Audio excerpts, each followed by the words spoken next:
Voilà. Le Nigeria, c'est l'exemple type d'un grand, puissant pays du tiers-monde qui abrite des très grandes cultures, certains millénaires, les Fulani, les Yoruba, etc., qui est le pays le plus peuplé d'Afrique, hein, plus de 100 millions d'habitants, qui est le 8e producteur de pétrole du monde et qui est totalement entre les mains des trusts pétroliers étrangers, notamment de Shell, de Total, de Repsol, etc., d'Exxon, de Texaco, qui se sont arrangés dès l'indépendance, enfin 6 ans après l'indépendance, avec les militaires, une junte militaire qui gouverne sous des masques constitutionnels différents depuis 1966. Cet immense pays, maintenant à partir d'Abuja, à partir d'une nouvelle capitale sur les plateaux de Jos, et le résultat de cet extraordinaire développement pétrolier gazier est que le Nigeria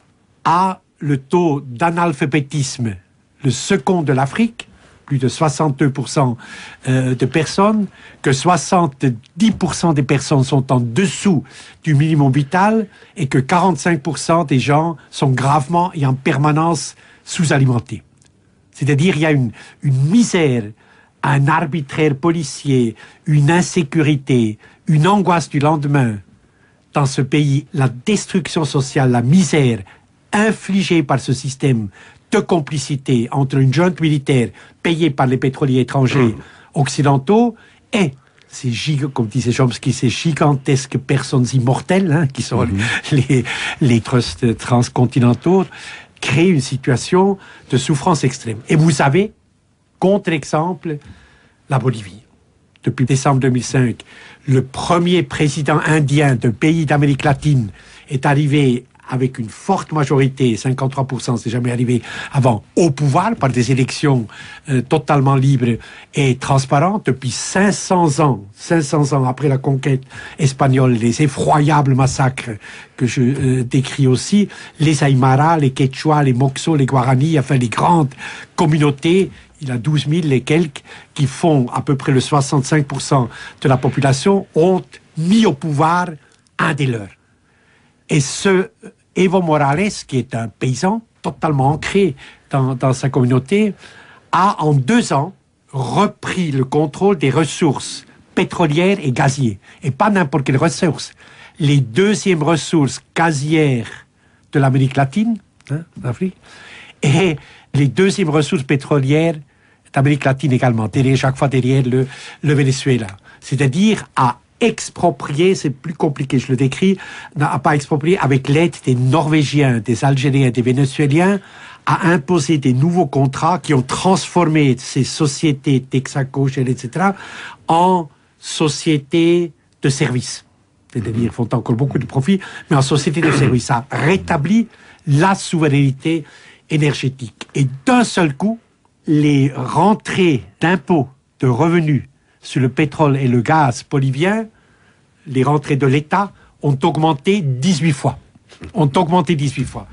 Et enfin, Morales peut attaquer maintenant la malnutrition infantile, l'absence totale de système scolaire, de système sanitaire de base, peut enfin donner une chance de vie à son peuple. Mais déjà, évidemment, la sécession menace à Santa Cruz, où sont d'ailleurs d'anciens nazis, c'est ça qui est incroyable. Et des Oustachis.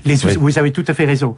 Vous savez que dans cet triangle dont Santa Cruz est la capitale, si vous voulez, qui va du Rio Paraguay aux Misiones au nord de l'Argentine, et donc tout l'Oriente brésilien, était le lieu où les nazis, les SS, et leurs complices, les croix de fer roumains, les SS ukrainiens et les Oustachis, c'est-à-dire les fascistes croates, se sont réfugiés. Tous ces criminels les plus horribles que l'histoire de l'humanité a connus. Barbie, Klaus Barbie, le boucher de Lyon, le chef de la Gestapo à Lyon, qui a fait déporter les enfants d'Isieux, qui a assassiné, qui a fait tuer Jean Moulin, le chef de la Gestapo de Lyon, Klaus Barbie, pu être exfiltré, a rejoint Santa Cruz et est devenu chef de la police bolivienne. C'est un exemple parmi beaucoup d'autres. Reichmann, le boucher de Riga, etc., a aussi fait carrière là-bas. Et aujourd'hui... Ils avaient le projet de préparer le 4e Reich. Oui, ils avaient le projet de préparer le 4e Reich. Heureusement, ça a raté. Mais ces mêmes Oustachi maintenant, qui sont là, les fils des Oustachi, qui restent totalement dans la même ligne idéologique, qui sont devenus très riches entre-temps, qui d'ailleurs, quand ils ont les vacances, vont lutter à Mostar et ailleurs. On fait la chasse aux musulmans de Bosnie entre 1995 et 2002. C'est les mêmes Oustachi, c'est des fascistes très mobiles et qui ont alimenté les milices de Mostar dans les Balkans. Ces mêmes Oustachi aujourd'hui, à partir de Santa Cruz, organisent le sabotage contre le président indien démocratiquement élu, le traite de nouvel Hitler. Vous imaginez, Markovitch le traite de nouvel Hitler, un président élu démocratiquement de Hitler, c'est une nouvelle forme inédite de paranoïa politique. Mais je crois, l'exemple bolivien que je décris longuement, montre combien cette haine de l'Occident, c'est-à-dire cette détermination de rompre avec l'État colonial, c'est-à-dire de rompre avec la toute-puissance et l'exploitation des sociétés étrangères occidentales, de puiser dans la mémoire collective des communautés, des traditions andines, là, les valeurs fondatrices, qui sont d'ailleurs aussi celles de la solidarité, de la justice sociale, de se prémunir avec précaution et énergie contre tout intégrisme ethnique, contre tout fanatisme tribal, contre tout rejet de l'autre parce qu'il n'est pas indien, de créer un contrat social, un état de droit, une vraie nation.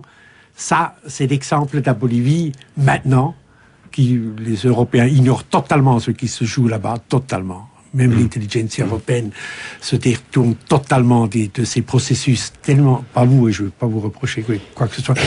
C'est un exemple d'espoir formidable. Il y a au sud des forces de création autonomes, d'autodétermination, qui vont faire un monde nouveau à la périphérie de ce monde capitaliste mourant.